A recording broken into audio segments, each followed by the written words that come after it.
Hello, welcome to Arjun classes. आज हम fifth chapter पृष्ठ रसायन के इम्पोर्टेंट सवाल पढ़ रहे हैं। हमने लास्ट वीडियो में 14 से 15 सवाल कर लिए थे। अब आगे सवाल को कंटिन्यू करते हैं। तो चलिए शुरू करते हैं। 15वां सवाल है आपके, भौतिक अधिशोषण कौन से बलों के कारण उत्पन्न होता है। तो हमें बताना है कि जो भौतिक अधिशोषण होता है, अधिशोषण वैसे दो प्रकार के होते हैं, रासायनिक अधिशोषण और भौतिक अधिशोषण। तो भौतिक अधिशोषण में जो बल लगता है वो आपके कौन सा बल लगता है, वॉन डर वाल बलों के कारण होता है। ये आपको ध्यान रखना है, कौन से बल है, वॉन डर वाल बल। ठीक है। अब जो आपके अगला वाला सवाल है वो है कि ऋण सोल के स्कंदन हेतु। ठीक है। सोल भी आपके धनावेशित ऋणावेशित दो टाइप के सोल होते हैं। तो ऋणावेशित सोल के स्कंदन हेतु sodium plus ion, aluminium plus 3 ion, barium plus 2 ion को उनके घूर्णन क्षमता के बढ़ते हुए क्रम में व्यवस्थित कीजिए।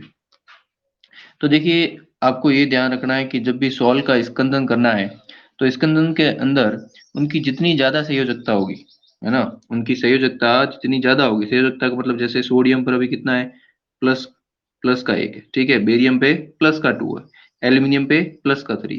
तो संयोजकता जितनी ज्यादा होगी उसका जो क्षमता का क्रम है वो भी उतना ही ज्यादा होगी। अर्थात एक एल्यूमिनियम का आयन बहुत ज्यादा ऋणावेशित सोल को स्कंदित कर सकता है किसकी कंपैरिजन में, एक सोडियम आयन की कंपैरिजन। क्यों? क्योंकि सोडियम के पास एक ही प्लस आयन है जबकि एल्यूमिनियम के पास 3 प्लस आयन है ना। मतलब इसके पास 3 की शक्ति है और जबकि सोडियम के पास 1 की शक्ति है। ठीक है। यानी सोडियम की बात आएगी तो सोडियम के पास क्या है, 1 की शक्ति है। ठीक है। एल्यूमिनियम की बात करें तो 3 की शक्ति है। ठीक है। ये आपको ध्यान रखना है। तो अब चलते आगे। 17वां सवाल है आपके, फ्रेंडलिक समीकरण लिखिए। फ्रेंडलिक का जो समीकरण है वो आपको ध्यान में रखना है। फ्रेंडलिक का समीकरण क्या है कि x बट्टा m बराबर के सी और सी की घात 1 बट्टा एन है। ठीक है। के और सी की घात 1 बट्टा एन।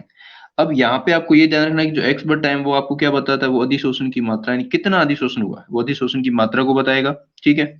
इसके अलावा कि आपका स्थिरांक हो जाएगा। ठीक है। सी क्या हो जाएगा, विलयन की साम्य सांद्रता। ठीक है। सी क्या हो जाएगा, विलयन की साम्य सांद्रता हो जाएगा। और जो m है वो है अधिशोषक की मात्रा है। m क्या है, अधिशोषक की मात्रा है। x अधिशोषक की मात्रा है। एक तो आपका अधिशोषक होगा और एक अधिशोष्य होगा। तो दोनों की मात्रा के बारे में टोटल आपको x बटा टाइम ध्यान रखना है, अधिशोषण की मात्रा होती है। तो ये 17वां सवाल भी खत्म हो गया। अब बात करते हैं आगे। जो आपका सवाल है वो है 18वां सवाल, अधिशोषण एवं अवशोषण में अंतर लिखिए। हमें अंतर बताना है कि अधिशोषण और अवशोषण में क्या अंतर होता है। तो देखो, जो सबसे पहला अंतर दिया है इसने कि अधिशोषण एक सतही घटना है। अधिशोषण जो होता है वो एक सतही घटना है। जैसे कि आपके प्लेटिनम या निकल की सतह पर हाइड्रोजन गैस का आकर बैठ जाना, यानी सतह पर जमा हो जाना, वो एक अधिशोषण की घटना है। यानी किसी भी सरफेस पर आकर कोई दूसरा पदार्थ जम जाता है तो उसे हम क्या बोलते हैं, अधिशोषण। जैसे आपकी किताबें बहुत टाइम से कहीं पढ़ी है, ठीक है, या ऐसी कोई बुक्स है जो आपके स्टोर रूम में पड़ी है, तो थोड़े टाइम बाद आप क्या देखोगे, उस पर डस्ट जमा हो जाती है। इसका मतलब जो डस्ट है वो उस किताब पर क्या हुई, अधिशोषित हुई है, तो उसको अधिशोषण बोलते हैं। तो कहने का मतलब अधिशोषण आपके क्या है, एक सतही घटना है, एक सरफेस की ऊपर होने वाली घटना है जो केवल अधिशोषक की सतह पर होता है। जबकि अवशोषण एक स्थूल घटना है जो संपूर्ण अधिशोषक में एक समान रूप से होती है। अर्थात जैसे ही आपने बिस्कुट को चाय में डालोगे तो क्या होगा, जो बिस्किट है वो आपके पूरा गीला हो जाएगा। मतलब जो चाय है, जो भी चाय अंदर है वो पूरी बिस्कुट सोख लेता है, यानी उस पूरे बिस्किट के अंदर चाय एक समान रूप से फैल जाती है। तो उसको हम क्या बोलते हैं, अवशोषण बोलते हैं। तो ये आपको ध्यान रखना है। दूसरा अंतर है कि प्रारंभ में अधिशोषण की दर तीव्र होती है। जो अधिशोषण है वो प्रारंभ में तीव्र होता है तथा साम्य स्थापित होने पर धीरे धीरे घटती जाती है। जबकि अवशोषण में ऐसा कुछ नहीं होता, संपूर्ण प्रक्रिया एक समान रूप से चलती रहती है।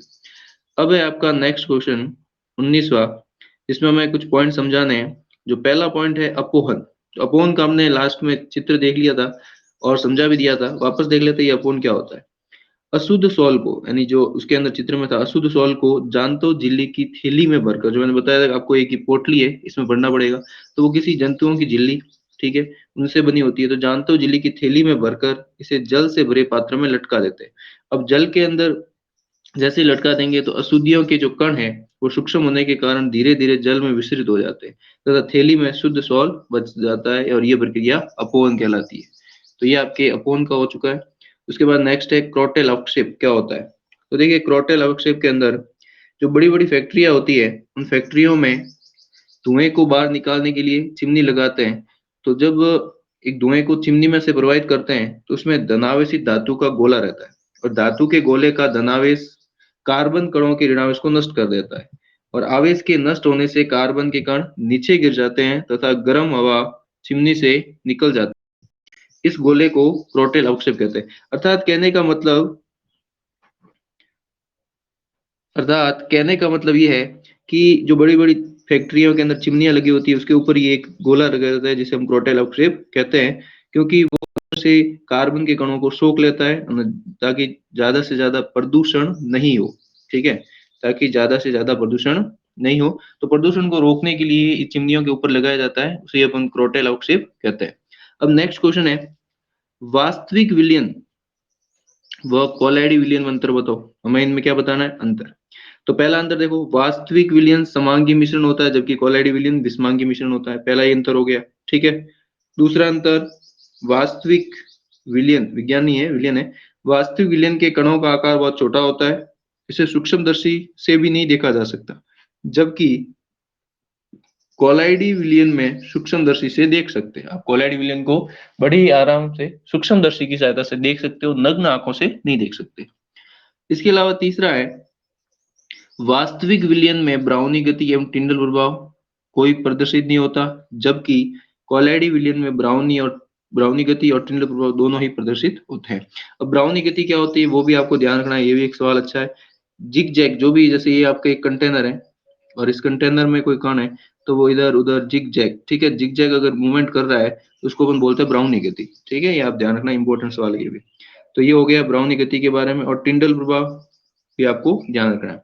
अब इसके बाद नेक्स्ट, नमी को नियंत्रित करने के लिए, जो भी ह्यूमिडिटी है उसको कंट्रोल करने के लिए हमें किस अधिक अवक्षेप का उपयोग किया जाना चाहिए, मतलब किस पदार्थ का उपयोग करना है, अधिक नहीं है अवक्षेप, किस अवक्षेप का उपयोग किया जाता है, तो वो आपका अवक्षेप हो जाएगा सिलिका जेल, ठीक है। आपको ध्यान में रखना क्या हो जाएगा, सिलिका जेल है, उसका हम उपयोग किया जाता है नमी को नियंत्रित करने में, यानी सिलिका जेल क्या कर लेगा, उसको अधिशोषित कर लेगा, ठीक है। सिलिका जेल नमी यानी ह्यूमिडिटी को अधिशोषित कर लेता है। जल की कठोरता दूर करने के लिए किस अवक्षेप का यानी किस पदार्थ का उपयोग किया जाता है, तो वो आपका जियोलाइट हो जाएगा, ठीक है। उसके बाद 23 क्वेश्चन है, फोटोग्राफिक प्लेट बनाने में जिलेटिन का उपयोग क्यों किया जाता है। तो देखिए इधर फोटोग्राफिक प्लेट पर एक्चुअली में होता क्या है, सिल्वर ब्रोमाइड है ना, AgBr का अपन क्या करते हैं, कोलाइडी विलयन का लेप करते हैं, और इस विलयन को स्कंदन से बचाने के लिए, एक रक्षक कोलाइड के रूप में जिलेटिन का उपयोग किया जाता है, क्योंकि जिलेटिन एक द्रवरागी कोलाइड है। आपने देखा होगा कि जब फोटो खिंचवाते हैं तो अगर फोटो बहुत ही जल्दी अपन निकाल के ला लेते हैं तो आपने देखा होगा फोटो पर दाने दाने पड़ते हैं, तो वही स्कंदन हो जाता है, उस सिल्वर ब्रोमाइड का स्कंदन हो जाता है। उसी को बचाने के लिए, यानी फोटो एकदम क्लियर एचडी में आए, इसलिए अपन क्या करते हैं, उसके अंदर जिलेटिन मिलाते हैं। उसके बाद 24 क्वेश्चन, फेरिक हाइड्रोक्साइड सॉल्ट में विद्युत अपघट्य मिलाने पर क्या होगा। तो सिंपल सी बात है, जब भी किसी आप कोलाइडी विलयन में विद्युत अपघट्य मिलाओगे तो उसका स्कंदन हो जाएगा, ये बात आप, कोई भी विलयन हो उसका क्या हो जाएगा, स्कंदन हो जाएगा, ठीक है। अब उसके बाद अगला सवाल है आपके 25वां, हार्डी और सुलजे नियम क्या है। हार्डी और सुलजे नियम क्या है, इसके बारे में हमें समझना है। तो देखिए इधर इन्होंने ये जो नियम दिया था वो किसी आयन के स्कंदन की क्षमता के आधार पर ही दिया हुआ है। तो देखो इधर कि किसी सॉल का स्कंदन करने में विद्युत अपघट्य वह आयन प्रभावी होता है जिसका आवेश कोलाइडी कण के आवेश के विपरीत हो। इस नियम के अनुसार प्रभावी आयन की स्कंदन क्षमता संयोजकता में वृद्धि के साथ बढ़ती है। अर्थात अगर आपके पास सोडियम का एक आयन है और हमें किसी ऋणावेशित सॉल्ट का स्कंदन करना है, तो सोडियम की कंपैरिजन में एल्यूमिनियम बड़ा अच्छे तरीके से करेगा, क्योंकि एल्यूमिनियम के पास प्लस के 3 आयन है जबकि सोडियम के पास प्लस का 1 आयन होता है। इसी प्रकार अगर आपका धनावेशित सॉल्ट है तो धनावेशित सॉल्ट में भी जो आपके ऋण आयन है उसी का आधार रखा जाएगा। ऋण आयन में अगर Cl माइनस है तो वो 1 का करेगा, और दूसरे जैसे सल्फेट है तो वो 2 का करेगा।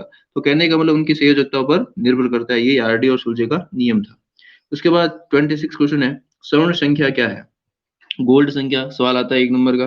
तो देखो इधर गोल्ड संख्या के अंदर कि किसी शुष्क द्रवरागी कोलाइड की, कोई भी एक द्रवरागी कोलाइड जैसे जिलेटिन हो गया, ठीक है, तो या गोंद हो गया, स्टार्च हो गया, ये सभी स्वर्ण संख्या के अंदर आते हैं।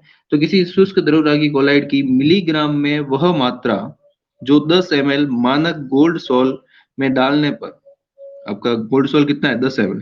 10 ml मानक गोल्ड सॉल्ट में डालने पर उसके स्कंदन को 10% सोडियम क्लोराइड विलीन, जब भी आप स्कंदन करने के लिए ऊपर से ये विद्युत अपघट्य पदार्थ सोडियम क्लोराइड डालोगे तो 10% सोडियम क्लोराइड विलीन के 1 ml कितना डाला आपने 1 ml द्वारा होने से रोक देती है, अर्थात उसके स्कंदन होने से रोक देती है, तो उसको अपन बोलते हैं स्वर्ण संख्या। उस द्रव्यरागी कोलाइड को स्वर्ण संख्या बोलते हैं। तो कहने का मतलब सिंपल सी भाषा में यह है कि अगर आपके पास ये कोई भी एक सॉल है, उस सॉल के अंदर जैसे ही मैं विद्युत अपघट्य डालूंगा तो वो सॉल का क्या हो जाएगा स्कंदन हो जाएगा। अब उस स्कंदन को बचाने के लिए हम ऊपर से कोई भी एक ऐसा पदार्थ मिला देते हैं द्रवरागी जो उसके स्कंदन को बचा सके। तो एग्जाम्पल के फॉर्म में जैसे गोल्ड को बचाने के लिए हम उसमें क्या डालते हैं जिलेटिन वगैरह कोई भी मिला सकते हैं, तो उनके द्वारा उनके अंदर जो मिलाएगी मात्रा वो भी किसमें मिलीग्राम में। वो मात्रा जो 10 ml, ये कितना है गोल्ड 10 ml है, तो 10 ml गोल्ड को बचाने के लिए मिलीग्राम किसी कोलाइड की मिलीग्राम में वो मात्रा जो उसके स्कंदन को बचा सकती है। और ऊपर से आप विद्युत अपघट्य कितना मिला रहे हो 10% का सोडियम क्लोराइड, वो भी 1 ml। ठीक है, तो कहने का मतलब ये है कि किसी भी या फिर किसी गोल्ड सॉल्ट को बचाने के लिए यानी उसको स्कंदन को बचाने के लिए मिलाएगी मिलीग्राम में कोलाइड की मात्रा ही स्वर्ण संख्या कहलाती है। अब नेक्स्ट आपका 27 है नदी जल और समुद्र के मिलने पर डेल्टा बन जाता है, यानी नदी के जल और समुद्र के जल के मिलने पर वहां डेल्टा बन जाता है। और ऐसा क्यों होता है, तो हमें ये ध्यान रखना है कि नदी का पानी और समुद्र के पानी में बहुत फर्क होता है।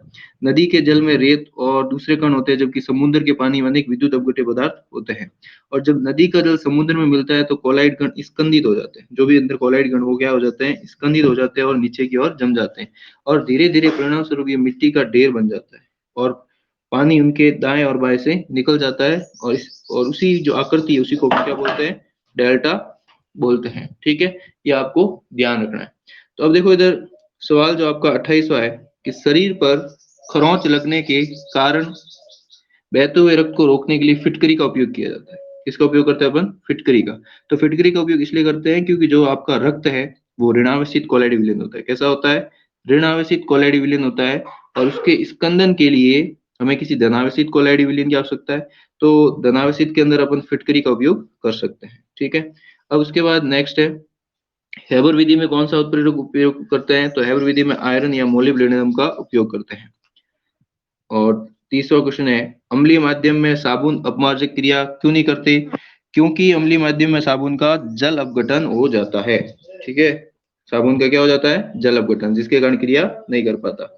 नेक्स्ट आपके है कि निम्नलिखित को द्रवरागी और द्रवविरागी में बांटना है। तो आपके पास एक तो है एयू का सोल यानी गोल्ड का सोल, गोंद, स्टार्च, आर्सेनिक आपके आर्सेनिक का जो आर्सेनिक सल्फर है उसके बारे में जो यौगिक है उसके दिया हुआ है।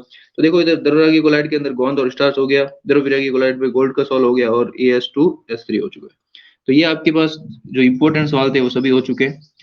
इसके अलावा कोई इंपॉर्टेंट सवाल नहीं है, बट कोई फिर ध्यान में हो तो मेरे को सवाल पूछे, मैं उसका आंसर आपको बता दूंगा। वीडियो अच्छा लगा हो तो लाइक करें, कमेंट करें और शेयर करें। धन्यवाद।